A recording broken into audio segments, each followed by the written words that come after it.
Sir, ഇന്ന് KPCCയുടെ സ്ഥാനാഹരണ ചടങ്ങിൽ പല നേതാക്കളും പല രീതിയിലുള്ള പ്രതീക്ഷകളും വിമർശനങ്ങളാണ് ഉയർത്തിയത്.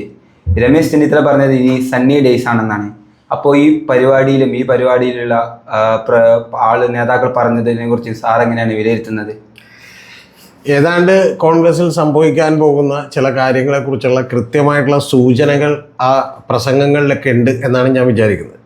ഞാനിതിൽ ഓരോന്നായിട്ട് പറയാം. ആദ്യം യഥാർത്ഥത്തിൽ നമ്മൾ രമേശ് ചെന്നിത്തല പറഞ്ഞത്, ഇപ്പോൾ ഷിബിലി പറഞ്ഞ പോലെ രമേശ് ചെന്നിത്തല പറഞ്ഞ സണ്ണി ഡേയ്സ് എന്തായിരിക്കും എന്നുള്ളത് നമുക്കൊന്ന് വിലയിരുത്താം. അതിനുശേഷം യഥാർത്ഥത്തിൽ കൊടിക്കുന്നിൽ സുരേഷ് വന്ന് അവിടെ പരിതപിക്കുന്നതും അവിടെ ചില വിമർശനങ്ങൾ ഉന്നയിക്കുന്നതും ഒക്കെ നമ്മൾ കേട്ടു എന്ന് പറഞ്ഞിട്ടുണ്ടെങ്കിൽ അതിൻ്റെ വിശദാംശങ്ങളിലേക്ക് ഞാൻ പറയാം. മൂന്നാമത്തെ കാര്യം എന്ന് പറയുന്നത് കെ മുരളീധരനാണ് അവിടെ ഏറ്റവും അർത്ഥഗർഭമായിട്ട് സംസാരിച്ചത്. നാലാമത്തത് സരസമായിട്ടൊക്കെ സംസാരിച്ചത് കെ മുരളീധരനാണ്. നാലാമത്തത് നമ്മുടെ അടൂർ പ്രകാശ് വന്നിട്ട് എന്തൊക്കെയാണ് അവിടെ ചെയ്യേണ്ടത് എന്നുള്ളതിനെക്കുറിച്ചൊക്കെ ഒരു ചെറിയ 1-2 കാര്യങ്ങളൊക്കെ പറഞ്ഞു. പിന്നെ നമ്മുടെ കെ സുധാകരൻ്റെ പ്രസംഗവും ഒക്കെ എടുത്ത് നമ്മൾ കൃത്യമായി ഒന്ന് റീഡ് ചെയ്യേണ്ടതാണ്. അപ്പോൾ ഷിബിലി ചോദിച്ച ചോദ്യത്തിലേക്ക് വന്നാൽ ഏറ്റവും ആദ്യത്തെ എന്ന് പറഞ്ഞാൽ സണ്ണി ഡേയ്സ് ആയിരിക്കും എന്നുള്ളതാണ്. സാധാരണ തണുപ്പൊക്കെ വളരെ കൂടുന്ന പ്രദേശങ്ങളിലൊക്കെ തന്നെ സണ്ണി ഡേയ്സ് എന്ന് പറഞ്ഞിട്ടുണ്ടെങ്കിൽ അവർക്ക് വളരെ പുറത്തിറങ്ങി ഉല്ലസിക്കാനും അതുപോലെ പ്രസന്നമായിട്ടുള്ളൊരു കാലാവസ്ഥയൊക്കെയാണ് ഉദ്ദേശിക്കുന്നത്. പക്ഷേ രമേശ് ചെന്നിത്തല ഇവിടെ ഉദ്ദേശിക്കുന്നത് എനിക്ക് തോന്നുന്നത് സണ്ണി ഡേയ്സ് എന്ന് പറഞ്ഞിട്ടുണ്ടെങ്കിൽ ഇനി മിക്കവാറും ചൂട് കൂടുതലുള്ള ദിവസങ്ങളായിരിക്കും വരാൻ പോകുന്നത് എന്നുള്ളതായിരിക്കും. അപ്പോൾ അത്തരത്തിൽ എത്രത്തോളം ചൂടാണ് കോൺഗ്രസിനകത്ത് കൂടാൻ പോകുന്നത് എന്നുള്ളതാണ് നമ്മൾ കണ്ടെത്തേണ്ട ഒരു കാര്യം. മറ്റു കാര്യങ്ങളൊന്നും കൃത്യമായിട്ട് ഈ പറയുന്ന രമേശ് ചെന്നിത്തല പറഞ്ഞില്ല. അദ്ദേഹം മറ്റെല്ലാ ആളുകളെയും ഒരു നല്ല ചടങ്ങ് എന്നുള്ള ആൾക്ക് പുകഴ്ത്തി പോവുകയാണ് ചെയ്തിട്ടുള്ളത്. പിന്നെ ഇതിൽ അടുത്തത് വന്നത് കൊടിക്കുന്നിൽ സുരേഷാണ്. കൊടിക്കുന്നിൽ സുരേഷിൻ്റെ പ്രസംഗത്തിൽ ഏറ്റവും പ്രധാനപ്പെട്ട കാര്യമുണ്ടായത്, കൊടിക്കുന്നിൽ സുരേഷ് പറയുന്നത് അതായത് ആ ഹാളിനകത്ത് തന്നെ ഇതുവരെയുള്ള എല്ലാ KPCC പ്രസിഡന്റുമാരുടെയും ഫോട്ടോ വെച്ചിട്ടുണ്ട്. അപ്പോൾ എങ്ങനെ എല്ലാ KPCC പ്രസിഡന്റുമാരുടെയും ഫോട്ടോ വെക്കുമ്പോൾ ആ 30-ലധികം വരുന്ന ആളുകളുടെ ഫോട്ടോയൊക്കെ വെക്കുമ്പോൾ അതിലൊരു ആൾ പോലും ഏറ്റവും താഴ്ന്ന വർഗത്തിൽപ്പെട്ട വിഭാഗത്തിൽപ്പെട്ട ആളുകളില്ല എന്നുള്ളതാണ്. എന്ന് പറഞ്ഞാൽ അദ്ദേഹം ഉദ്ദേശിച്ചത് കൃത്യമായി മനസ്സിലായി കാണുമല്ലോ. SC/ST വിഭാഗത്തിൽപ്പെട്ട ആരും തന്നെ പ്രസിഡന്റ് ആയിട്ടില്ല, അങ്ങനെ ആക്കിയിട്ടില്ല എന്ന് പറയുന്ന ഒരു പരിഭവം അദ്ദേഹത്തിനുണ്ട് എന്നാണ് പറഞ്ഞേക്കുന്നത്. എന്ന് പറഞ്ഞാൽ വളരെ കൃത്യമായി പറഞ്ഞത്, അദ്ദേഹം കൊടിക്കുന്നിൽ സുരേഷ് എന്ന് പറയുന്ന 9 തവണയിലധികം മത്സരിച്ച് അദ്ദേഹത്തെ ആക്കേണ്ടതായിരുന്നു.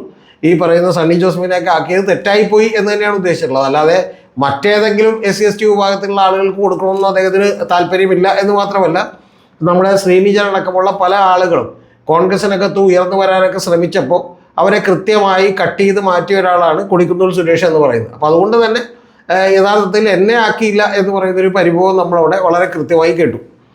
ഇനി അടുത്തത് ഏറ്റവും രസകരമായി സംസാരിച്ചത് കെ മുരളീധരനാണ്. അദ്ദേഹം പറയുന്നത്, അദ്ദേഹം പറഞ്ഞതിൻ്റെ ഉള്ളിൽ തന്നെ എല്ലാം ഉണ്ട് എന്ന് ഞാൻ വിചാരിക്കുന്നു. അദ്ദേഹം പറഞ്ഞത് ഒരു ഭരണത്തിലേക്ക് ഏറുന്ന ഒരു കോൺഗ്രസിൻ്റെ നേതാവിന്, അതായത് ഒരു മുഖ്യമന്ത്രിയെ സ്വീകരിക്കാനുള്ള ഒരു ഭാഗ്യം ഈ സണ്ണി ജോസഫിന് ഉണ്ടാകട്ടെ എന്നാണ് അദ്ദേഹം പറഞ്ഞിട്ടുള്ളത്. എന്ന് പറഞ്ഞിട്ടുണ്ടെങ്കിൽ ഇതുവരെയുള്ള കഴിഞ്ഞ തവണ 2 തവണ ഇരുന്നിട്ടുള്ള പ്രസിഡന്റുമാർക്കൊന്നും അത്തരത്തിലുള്ള ഒരു ഭാഗ്യം ഉണ്ടായില്ല. അപ്പോൾ അതുകൊണ്ട് തന്നെ അത്തരത്തിലുള്ളൊരു ഭാഗ്യം ഈ പറയുന്ന സണ്ണി ജോസഫിന് ഉണ്ടാകട്ടെ എന്നുള്ളതാണ് പറഞ്ഞേക്കുന്നത്. പിന്നെ ഇവരിൽ പലരും തന്നെ KPCCയുടെ പല ചുമതലകൾ വഹിച്ചപ്പോഴൊക്കെ തന്നെ സണ്ണി ജോസഫ് DCC പ്രസിഡന്റ് ആയിരുന്നു എന്നൊക്കെ പറഞ്ഞ കൃത്യമായിട്ടുള്ള കാര്യങ്ങൾ കേട്ടിട്ടുണ്ട്. ഇപ്പോൾ കൊടിക്കുന്നിൽ സുരേഷൊക്കെ ഒന്നുകൂടി കടത്തി പറഞ്ഞത്, അദ്ദേഹം സെക്രട്ടറി ആയിരുന്നു, കോൺഗ്രസ് KPCC സെക്രട്ടറി ആയിരുന്നപ്പോൾ അദ്ദേഹത്തിൻ്റെ ചുമതല കിട്ടിയിരുന്നത് കണ്ണൂരാണ്. അപ്പോൾ കണ്ണൂർ പോകുമ്പോൾ കൃത്യമായിട്ട് ഭക്ഷണവും അതുപോലെ താമസ സൗകര്യവും ഒക്കെ സണ്ണി ജോസഫ് ഉറപ്പുവരുത്തിയിരുന്നു. അപ്പോൾ അത്തരത്തിൽ നല്ല നല്ല കോൺഗ്രസിൻ്റെ കണ്ണൂരിലെ ജില്ലാ കമ്മിറ്റി അധ്യക്ഷനായിരുന്നു. നല്ല പ്രവർത്തനമാണ് സണ്ണി ജോസഫ് കാഴ്ചവെച്ചതെന്നാണ്. പിന്നെ മറ്റു പല ചിലരൊക്കെ ആവശ്യപ്പെട്ടത്, ഈ പറയുന്ന MM ഹസൻ വന്നിട്ട് പറഞ്ഞത്, സണ്ണി ജോസഫ് എന്ന് പറയുന്നത് കൃത്യമായി കെ സുധാകരൻ്റെ അനുയായി ആണെങ്കിൽ പോലും ഈ പറയുന്ന കെ സുധാകരനും സണ്ണി ജോസഫുമായിട്ട് വലിയ വ്യത്യാസമുണ്ട്. കാരണം ഇദ്ദേഹം കുറേ കൂടി സൗമ്യനാണ്, മറ്റത് കുറേ കൂടി ആർജവമുള്ള കുറച്ചുകൂടി അഗ്രസീവായിട്ടുള്ള ഒരാളാണ് കെ സുധാകരൻ എന്നൊക്കെ പറഞ്ഞു. ഇനി ഇത് കൂടാതെ മറ്റൊരാൾ, നമ്മുടെ അടൂർ പ്രകാശ് എന്ന് പറയുന്ന ആൾ, അദ്ദേഹം നമുക്കറിയാമല്ലോ കഴിഞ്ഞ തവണ എല്ലാ തെരഞ്ഞെടുപ്പുകളിലും വിജയിച്ചിട്ടുള്ള ഒരാളാണ്. ആറ്റിങ്ങൽ തന്നെ തിരിച്ചു പിടിച്ചിട്ടുള്ള ഒരാളാണ്. കോന്നിയിൽ നിന്ന് തന്നെ തുടർച്ചയായി വിജയിച്ചു വന്നിട്ടുള്ള ഒരാളാണ്. അപ്പോൾ അങ്ങനെയുള്ള ഒരാൾ, അദ്ദേഹം വന്നിട്ട് ആണ് കൃത്യമായിട്ടൊരു സജഷൻ കോൺഗ്രസിൻ്റെ മുമ്പിലേക്ക് വെച്ചത്. ആ സജഷൻ വെച്ചത് അദ്ദേഹം പറഞ്ഞത്, CPM-ഉം ഇടതുപക്ഷമൊക്കെ പലപ്പോഴും ജയിക്കുന്നത് കള്ള വോട്ടർ പട്ടികയിലേക്ക് കള്ള വോട്ടുകൾ ചേർത്തുകൊണ്ടാണ്. അപ്പോൾ അത്തരത്തിൽ കള്ള വോട്ടുകൾ ചേർക്കുന്ന പരിപാടി അവസാനിപ്പിക്കാനായിട്ട് കോൺഗ്രസിൻ്റെ ആളുകൾ മുന്നിട്ടിറങ്ങണം. ഇപ്പോഴേ മുതൽ തന്നെ വോട്ടേഴ്സ് പട്ടികയിൽ പേര് ചേർക്കാനുള്ള പരിശ്രമങ്ങളുമായി കോൺഗ്രസ് മുന്നിട്ടിറങ്ങണമെന്നാണ്. എന്ന് പറഞ്ഞാൽ അദ്ദേഹം മാത്രമാണ് അവിടെ എന്താണ് ഇനി ചെയ്യേണ്ടത് എന്നുള്ളതിൻ്റെ ഒരു ആദ്യത്തെ സ്റ്റെപ്പിനെ കുറിച്ചെങ്കിലും കൃത്യമായി സംസാരിച്ചത് ഒന്ന്. ഇനി രണ്ടാമതൊരു കാര്യം പറഞ്ഞാൽ അത് ഏറ്റവും പ്രധാനപ്പെട്ട കാര്യമാണ്. കെ സുധാകരൻ ഇന്ന് കൃത്യമായി ഏതാണ്ട് കുറച്ച് സമയമെടുത്ത് പ്രസംഗിച്ച ഒരേ ഒരാൾ അദ്ദേഹമാണ്. അപ്പോൾ അദ്ദേഹം മാറുമ്പോൾ അദ്ദേഹം ഇതുവരെ നേടിയിട്ടുള്ള നേട്ടങ്ങളെക്കുറിച്ചെല്ലാം തന്നെ കൃത്യമായിട്ടുള്ള ഒരു അവതരണം അവിടെ നടത്തി. എന്ന് പറഞ്ഞാൽ അദ്ദേഹം നിയമസഭാ തെരഞ്ഞെടുപ്പിൽ ലോക്സഭാ തെരഞ്ഞെടുപ്പിൽ ജയിച്ചത്, അതുപോലെ തന്നെ ഇതിനിടയിൽ ഉണ്ടായിട്ടുള്ള തെരഞ്ഞെടുപ്പുകളെല്ലാം ജയിപ്പിക്കാൻ കഴിഞ്ഞത്, അതൊക്കെ അദ്ദേഹത്തിൻ്റെ നേട്ടമാണോ ഇല്ലേ എന്നുള്ളത് മറ്റൊരു ചർച്ചാ വിഷയമാണ്. പക്ഷെ അത്തരത്തിലുള്ള നേട്ടങ്ങളെല്ലാം ഉണ്ടാക്കിയിട്ടുള്ള ഒരു KPCC പ്രസിഡൻ്റാണെന്നാണെന്നും കൂടാതെ ഏതാണ്ട് 40,000-ഓളം വരുന്ന ബൂത്ത് കമ്മിറ്റികളൊക്കെ നിലവിലുണ്ടാക്കാൻ അദ്ദേഹത്തിന് സാധിച്ചുവെന്നും പിന്നീട് ചില പ്രശ്നങ്ങൾ കൊണ്ട് അത് മുന്നോട്ട് പോയില്ലെന്നും അത്തരം കാര്യങ്ങൾ സണ്ണി ജോസഫിനെ ഏൽപ്പിക്കുകയാണ് എന്ന് നമുക്ക് പറഞ്ഞു.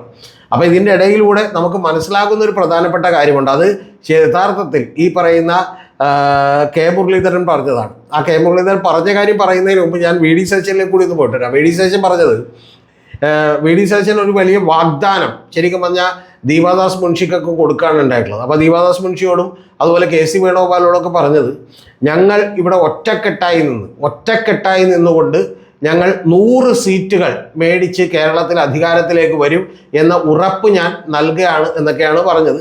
അപ്പോൾ ഇത് കൂടാതെ ഈ പറയുന്ന ഇത് ഞാൻ കുറെ കൂടി ശ്രദ്ധിച്ചത്, ഇതൊക്കെ കേൾക്കുമ്പോൾ വേദിയിലിരിക്കുന്ന ആളുകളുടെ ഒരു പ്രതികരണമാണ്.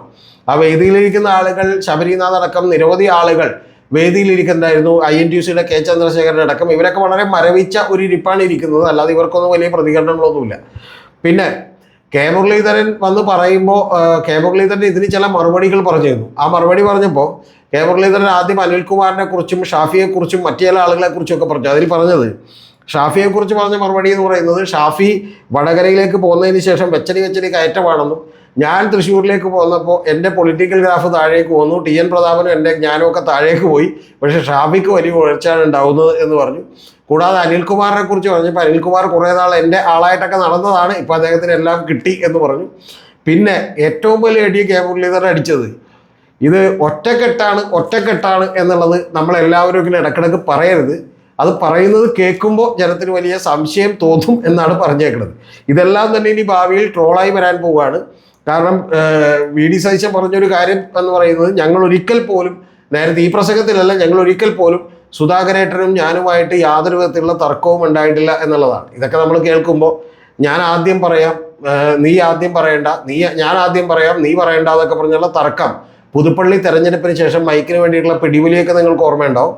കൂടാതെ ഒരു ചെസ് കളി വന്ന് ഉദ്ഘാടനം ചെയ്യാൻ പോയി VD സതീശൻ പോവുകയും ഇവർ തമ്മിൽ നടത്തിയിട്ടുള്ള ഒരു യാത്ര, ആ യാത്ര നമുക്ക് ഓർമ്മയുണ്ടാവുമല്ലോ. ഗവൺമെൻറ്റിനെതിരെ നടത്തിയിട്ടുള്ള K സുധാകരനും VD സതീശനും തമ്മിൽ നടത്തിയിട്ടുള്ള ഒരു ആക്ട്, സമരാഗ്നി എന്നാണ് അതിൻ്റെ പേര്. പക്ഷെ പിന്നീട് അതിൻ്റെ പേരൊക്കെ മാറ്റി പറ്റുപോലെ പേരുമായി. ആ പേര് വാങ്ങാനുള്ള ഒരു കാരണം എന്ന് പറയുന്നത്, ആലപ്പുഴയിൽ വെച്ചൊരു പത്രസമ്മേളനം നടന്നു. ആ പത്രസമ്മേളനത്തിലേക്ക് VD സതീശൻ കുറച്ച് വൈകിയാണ് എത്തിയത്. ആ വൈകി എത്തിയപ്പോഴേക്കും ഇതെന്ത് പരിപാടിയാണ് എന്ന് പറഞ്ഞ് എന്ത് ചെയ്തു, നമ്മുടെ K സുധാകരൻ ഒരു ചോദ്യം ചോദിച്ചു. ആ വാക്ക് ഞാനോട് ഉച്ചരിക്കുന്നില്ല, അത് തെറ്റായതുകൊണ്ട്. അപ്പോൾ അത്തരത്തിൽ പിന്നീട് ആ ജാഥയുടെ പേര് മാറ്റി പോലെയുള്ള നിരവധി പോസ്റ്ററുകളൊക്കെ തന്നെ സോഷ്യൽ മീഡിയയിൽ കാണാനിടയെ. പക്ഷേ എങ്കിൽ പോലും ഇവരൊന്നുമായിട്ട് ഒരു തരത്തിലുള്ള അഭിപ്രായ വ്യത്യാസവും ഇല്ല എന്നാണ് പറഞ്ഞിരുന്നത്. അപ്പോൾ അതിന് മറ്റാരും മറുപടി പറയാതെ യഥാർത്ഥത്തിൽ കെ മുരളീധരൻ തന്നെ വളരെ കമ്പോസ്ഡായി വളരെ കൃത്യമായി കുറിക്കൊള്ളുന്ന മറുപടികൾ പറഞ്ഞിരിക്കുന്നു. കാരണം ഇടക്കിടക്ക് ഇങ്ങനെ ഒറ്റക്കെട്ടാണെന്ന് പറയരുത്, പറഞ്ഞിട്ടുണ്ടെങ്കിൽ യഥാർത്ഥത്തിൽ അത് തന്നെ ജനത്തിന് വലിയ സംശയം ഉണ്ടാക്കുമെന്നുള്ളതാണ്. എന്താണെങ്കിലും സണ്ണി ജോസഫിനും അതുപോലെ പുതിയതായി കയറിയിട്ടുള്ള ഷാഫി പറമ്പിലിനും അതുപോലെ PC വിഷ്ണുനാഥിനും അനിൽകുമാറിനും പിന്നെ ഇവരുടെയൊക്കെ എല്ലാം മുകളിൽ വളരെ പരിചിതനായിട്ടുള്ള ഈ പറയുന്ന പോലെ അടൂർ പ്രകാശിനുമൊക്കെ എൻ്റെ അഭിനന്ദനങ്ങൾ. കാരണം കോൺഗ്രസിനെ സംബന്ധിച്ച് അവരുടെ അകത്ത് നിന്ന് കിട്ടാവുന്നതിൽ വെച്ചൊരു ബെസ്റ്റ് ടീമിനെയാണ് അവർ എടുത്തിട്ടുള്ളത്. പക്ഷേ ഇതിൽ ബാക്കിയുള്ള ആളുകളൊക്കെ എങ്ങനെ സഹകരിക്കും, അല്ലെങ്കിൽ വരാനിരിക്കുന്ന വെല്ലുവിളികൾ എന്താണ് എന്നുള്ളതിൻ്റെ ഒരു നേർചിത്രമായിട്ട് ഈ പറയുന്ന ഒരു സ്റ്റേജും ആ സ്റ്റേജിലെ എല്ലാ പ്രസംഗങ്ങളും തന്നെ മാറിയിരിക്കുകയാണ് എന്നുള്ളത് പറയാതെ വയ്യ. കോൺഗ്രസ് നേരിടാൻ പോകുന്ന ഏറ്റവും വലിയ വെല്ലുവിളിയും അതായിരിക്കും. കാരണം അതിൽ ചില നേതാക്കൾ പ്രസംഗിച്ചപ്പോൾ തന്നെ പറഞ്ഞതുപോലെ KC വേണുഗോപാലടക്കം ഉള്ള ആളുകൾ പറഞ്ഞതുപോലെ യഥാർത്ഥത്തിൽ ഈ പറയുന്ന നിങ്ങളൊന്ന് ഒന്നിച്ചു നിന്നാൽ മതി എന്നുള്ളതാണ്. അതായത് കോൺഗ്രസ് ഒന്നിച്ചു നിന്നാൽ മതി, ജനം ജയിപ്പിക്കാൻ തയ്യാറാണെന്നുള്ളതാണ്. പക്ഷെ എത്രത്തോളം ഒന്നിക്കുമെന്നും വരാനിരിക്കുന്ന കാലങ്ങൾ എത്രത്തോളം സണ്ണി ഡേയ്സ് ആയിരിക്കും എന്നുള്ളതാണ് നമ്മളിനി കാത്ത് ഇരുന്ന് കാണേണ്ടത്. സണ്ണി ഡേയ്സിൻ്റെ യഥാർത്ഥ അർത്ഥം നിങ്ങൾ എടുക്കരുത്. എത്രത്തോളം ചൂടാണ് കോൺഗ്രസിൽ ഉണ്ടാകാൻ പോകുന്നതെന്നാണ് ഇനി നമ്മുടെ കാലം കാത്തിരിക്കുന്നത്. അത് 2026 മാർച്ച് ഏപ്രിലേക്ക് എത്തുമ്പോൾ എത്രത്തോളം ചൂട് കൂടും എന്നുള്ളതിനേക്ക് ആശ്രയിച്ചിട്ടായിരിക്കും കോൺഗ്രസിൻ്റെ വിജയവും പരാജയവും.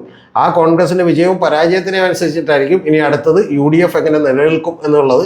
അപ്പോൾ UDFൽ ഇനിയും ഒരു തോൽവി കൂടി താങ്ങിക്കൊണ്ട് അല്ലെങ്കിൽ ഏറ്റുവാങ്ങിക്കൊണ്ട് മുസ്ലിം ലീഗിനൊക്കെ നിലനിൽക്കാൻ പറ്റുമോ എന്നുള്ള വലിയ സംശയവും കൂടിയുണ്ട്.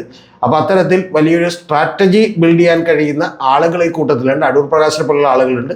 അവർ UDFന് വേണ്ടി തന്നെ ഒരു വലിയ സ്ട്രാറ്റജി ബിൽഡ് ചെയ്യുകയും കൃത്യമായി അതുമായി മുന്നോട്ട് പോവുകയും വേണം എന്നാണ് എനിക്ക് പറയാനുള്ളത്. പക്ഷെ അത്തരത്തിലുള്ള സൂചനകളല്ല ഇന്നത്തെ സ്ഥാനാരോഹണ ചടങ്ങിൽ പുറത്തേക്ക് വരുന്നത്.